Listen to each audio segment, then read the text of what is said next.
Misalnya begini ya, di Matan misalnya diterangkan zaman Matan, penyembelian itu harus pakai bismillah.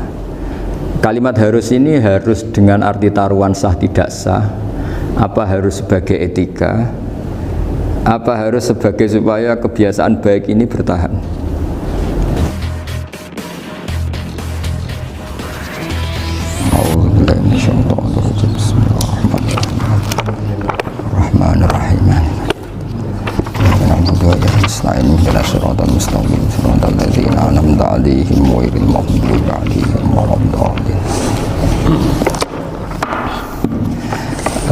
Ini ada beberapa kitab yang saya hadiahkan ke ini istilahnya PSG apa BG apa sama aja?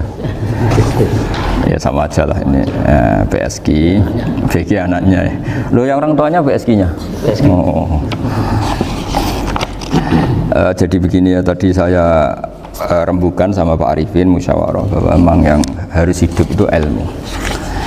Ad-dunya mal'unah, mal'unun ma fiha illa aliman au muta'alliman wa mawalahu. Ada yang illa zikrawah wa mawalahu au aliman au muta'alliman. Jadi dunia ini semuanya terlaknat, seluruh isinya dunia ini terlaknat kecuali orang yang alim, kecuali orang yang belajar atau yang dekat-dekat situ.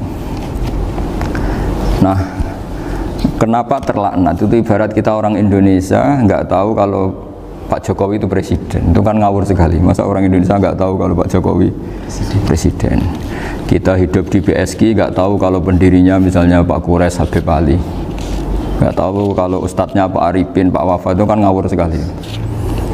Nah, andai kan tidak ada pelajaran, maka kita nggak tahu kalau Tuhan kita Allah, itu kan ngawur sekali. Nempat di buminya, makan rezekinya, kita menikmati fasilitasnya, tapi nggak tahu yang punya. Nah, sehingga di sini kadang orang-orang humanis protes, masa orang-orang kafir yang amal nggak diterima Allah, agama ini kok kayak sadis. Sebetulnya bukan gitu cara pandang. Bagaimana diterima sementara mengamalkan harta yang tidak miliknya? Itu kan ibarat saya punya uang 1 miliar, terus disedekahkan Pak Wafa ke Pak Arifin, terus dia bilang ini dari saya, tolong diterima. Pak Arifin bilang makasih, dunia mbahmu tak kan gitu kira-kira. Ya jadi itu logika kenapa ngamalnya orang kafir gak diterima, karena nggak ngaku yang punya. Iya. Jadi ibarat saya nempat di sini nginep terus terima kasihnya sama Muntahar, nggak sama Habib Ali. Memangnya dia yang bikin itu. Jadi orang nggak kenal Tuhannya itu buruk sekali, mal'un. Nah, bisa kenal Tuhannya dimulai dari mana? Illa aliman au muta'aliman, yaitu harus proses belajar mengajar. Mau tidak mau. Makanya setiap ilmu, makanya saya tadi rembukan sama Pak Arifin, semuanya harus atas nama ilmu. Ibadah itu nomor 2, akhlak nomor 2, semuanya nomor 1 itu ilmu. Sekali ilmu ini hilang, maka semuanya hilang. Makanya di Quran dimulai Iqra bismi rabbikal ladzi khalaq. Termasuk sifat Allah Ta'ala yang awal-awal dikenalkan apa? Iqra wa rabbukal. Ketika Allah mensifati dirinya akram, alladzi 'allama. Orang terbaik, paling akram, paling karim, paling dermawan adalah zat sing 'allama, mengajarkan.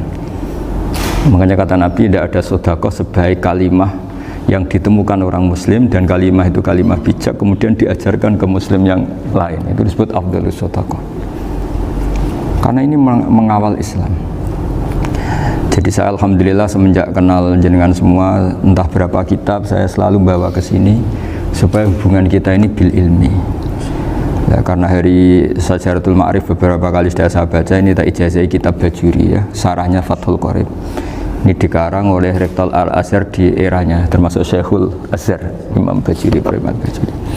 Nah, di sini saya ingin terangkan kitab Dzabaih tentang, ya didengerin saja kalau nggak bawa kitab ini, yang takrib sama sarah, supaya sampean tahu kenapa harus ada sarah. Ya, saya ulang lagi, kenapa harus ada apa? Sarah. Sarah itu penjelas. Karena kelemahannya matan apapun sempurnanya, saya ulang lagi, kelemahannya matan apapun sempurnanya itu pasti ya nggak sempurna, namanya manusia. Dan tidak sempurna ini menjadikan kadang salah paham, sehingga mau tidak mau harus ada apa? Sarah. Jadi misalnya begini ya, di Matan misalnya diterangkan zaman Matan, penyembelian itu harus pakai bismillah. Kalimat harus ini harus dengan arti taruhan sah tidak sah, apa harus sebagai etika, apa harus sebagai supaya kebiasaan baik ini bertahan. Saya ulang lagi ya, misalnya Pak Arifin dawuh teng jenengan cung nak nyembelih pitik kudu maca bismillah. Kalau kamu memotong hewan harus baca bismillah. Kata harus itu apa artinya syarat sah, sehingga kalau tidak baca tidak sah. Apa keharusan dalam makna etikanya harus baca bismillah. Jadi urusannya hanya apa? Etika atau afdoliyah. Atau kita tidak ingin kultur baca bismillah itu hilang, sehingga barang tidak wajib pun kita wajibkan supaya kultur baca bismillah itu tidak hilang. Nah, Imam Syafi'i itu milih yang tidak wajib, itu hanya urusan etika. Sehingga dhabihatul muslim meskipun nggak baca bismillah, baik secara sengaja maupun lupa, tetap halal ya, tetap sah, tetap halal.